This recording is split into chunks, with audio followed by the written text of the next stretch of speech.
सामाइन इकराम, मंटो कहानी में अगली कहानी पेश खिदमत है जिसका उन्वान है आंखें। अफसाना निगार जनाब सादत हसन मंटो। कहानी की तरफ बढ़ते हैं। उसके सारे जिस्म में मुझे उसकी आंखें बहुत पसंद थी। ये आंखें बिल्कुल ऐसी ही थी जैसे अंधेरी रात में मोटर कार की हेडलाइट्स, जिनको आदमी सबसे पहले देखता है। आप ये ना समझिएगा कि वो बहुत खूबसूरत आंखें थी, हरगिज नहीं। मैं खूबसूरती और बदसूरती में तमीज कर सकता हूँ, लेकिन माफ कीजिएगा, उन आंखों के मामले में सिर्फ इतना ही कह सकता हूँ कि वो खूबसूरत नहीं थी, लेकिन इसके बावजूद उनमें बेपनाह कशिश थी।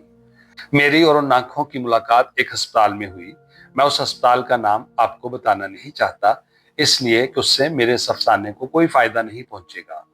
बस आप यही समझ लीजिए कि एक अस्पताल था जिसमें मेरा एक अजीज ऑपरेशन कराने के बाद अपनी जिंदगी के आखिरी सांस ले रहा था।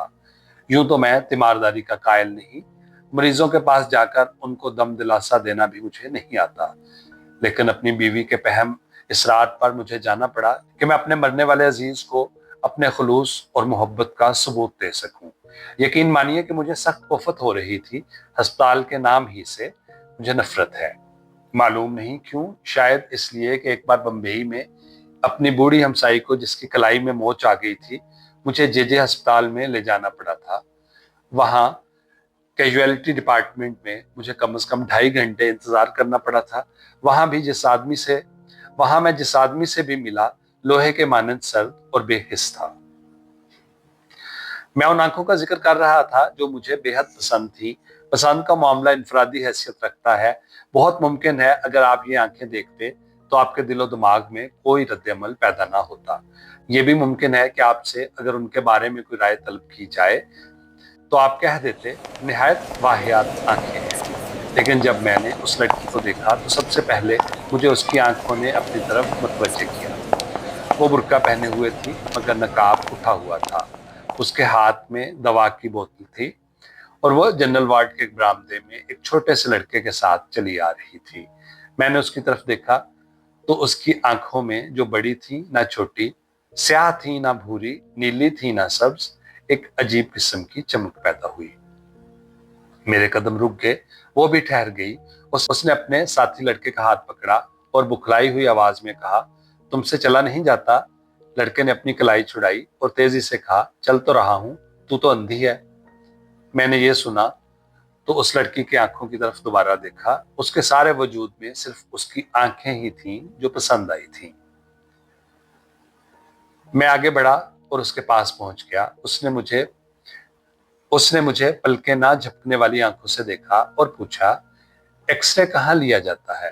इत्तेफाक की बात है कि इन दिनों एक्सरे डिपार्टमेंट में मेरा एक दोस्त काम कर रहा था और मैं उसी से मिलने के लिए आया था। मैंने उस लड़की से कहा, आओ मैं तुम्हें वहां ले चलता हूँ, मैं भी उधर ही जा रहा हूँ। लड़की ने अपने साथी लड़के का हाथ पकड़ा और मेरे साथ चल पड़ी। मैंने डॉक्टर सादिक का पूछा तो मालूम हुआ कि वो एक्सरे लेने में मसरूफ हैं। दरवाजा बंद था और बाहर मरीजों की भीड़ लगी थी। मैंने दरवाजा खटखटाया। अंदर से तेजोतुंद आवाज आई, कौन है? दरवाजा मौत ठोको। लेकिन मैंने फिर दस्तक दी। दरवाजा खुला और डॉक्टर सादिक मुझे गाली देते देते रह गया, ओह तुम हो? हाँ भाई, मैं तुमसे मिलने आया था। दफ्तर में गया तो मालूम हुआ तुम यहाँ हो। आ जाओ अंदर। मैंने लड़की की तरफ देखा और उससे कहा, आओ, लेकिन लड़के को बाहर ही रहने दो। डॉक्टर सादिक ने होले से मुझसे पूछा, कौन है ये? मैंने जवाब दिया, मालूम नहीं कौन है, एक्सरे डिपार्टमेंट का पूछ रही थी। मैंने कहा, चलो मैं लिए चलता हूँ। डॉक्टर सादिक ने दरवाजा और ज्यादा खोल दिया। मैं और वो लड़की अंदर दाखिल हो गए। 4-5 मरीज थे। डॉक्टर सादिक ने जल्दी जल्दी उनकी स्क्रीनिंग की और उन्हें रुखसत किया। उसके बाद कमरे में हम सिर्फ 2 रह गए, मैं और वो लड़की। डॉक्टर सादिक ने मुझसे पूछा, इन्हें क्या बीमारी है? मैंने उस लड़की से पूछा, क्या बीमारी है तुम्हें? एक्सरे के लिए तुमसे किस डॉक्टर ने कहा था? अंधेरे कमरे में लड़की ने मेरी तरफ देखा और जवाब दिया, मुझे मालूम नहीं क्या बीमारी है। हमारे मोहल्ले में एक डॉक्टर है, उसने कहा था कि एक्सरे लो। डॉक्टर सादिक ने उससे कहा कि मशीन की तरफ आए। वो आगे बढ़ी तो बड़े जोर के साथ उससे टकरा गई। डॉक्टर ने तेज लहजे में उससे कहा, क्या तुम्हें सुझाई नहीं देता? लड़की खामोश रही। डॉक्टर ने उसका बुर्का उतारा और स्क्रीन के पीछे खड़ा कर दिया। फिर उसने स्विच ऑन किया। میں نے شیشے میں دیکھا تو مجھے اس کی پسلیاں نظر آئیں۔ اس کا دل بھی ایک کونے میں کالے سے دھبے کی صورت میں دھڑک رہا تھا۔ ڈاکٹر صادق 5-6 منٹ تک اس کی پسلیوں اور ہڈیوں کو دیکھتا رہا۔ اس کے بعد اس نے سوئچ آف کیا اور روشنی کر کے مجھ سے مخاطب ہوا، چھاتی بالکل صاف ہے۔ لڑکی نے معلوم نہیں کیا سمجھا کہ اپنی چھاتیوں پر جو کافی بڑی بڑی تھی دوپٹے کو درست کیا اور برقع ڈھونڈنے لگی۔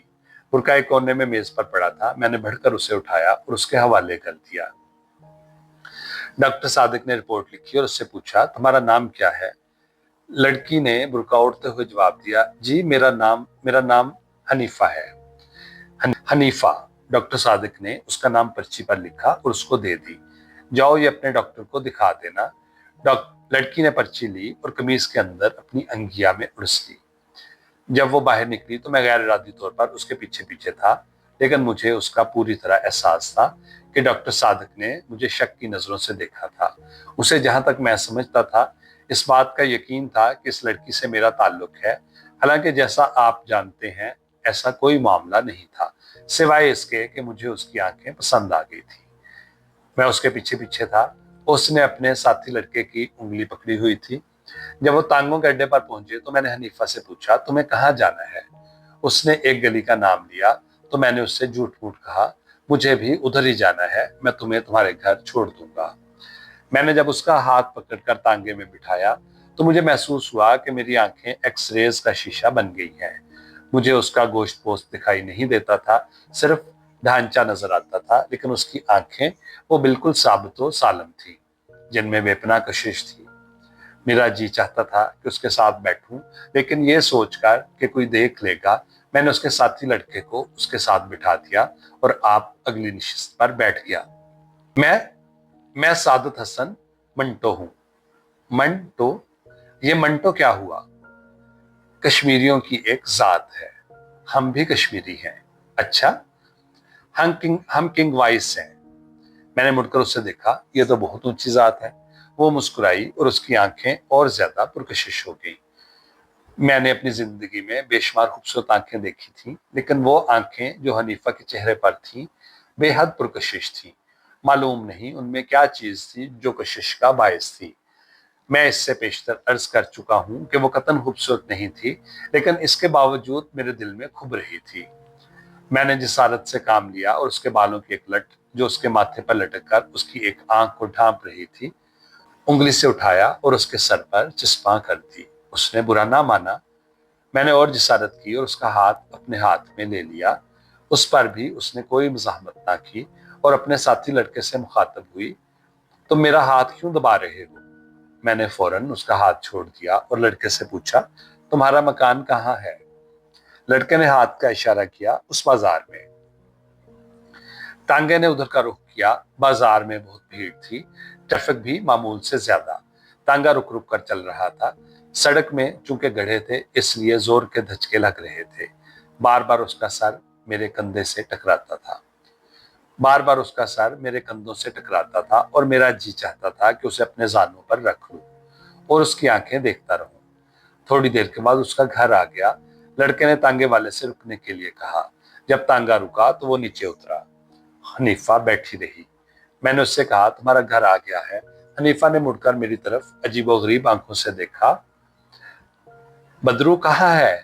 میں نے اس سے پوچھا، کون بدرو؟ وہ لڑکا جو میرے ساتھ تھا۔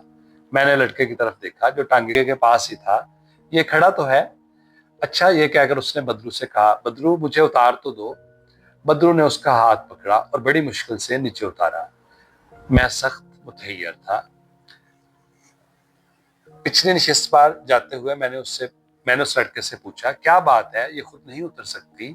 بدرو نے جواب دیا، جی نہیں۔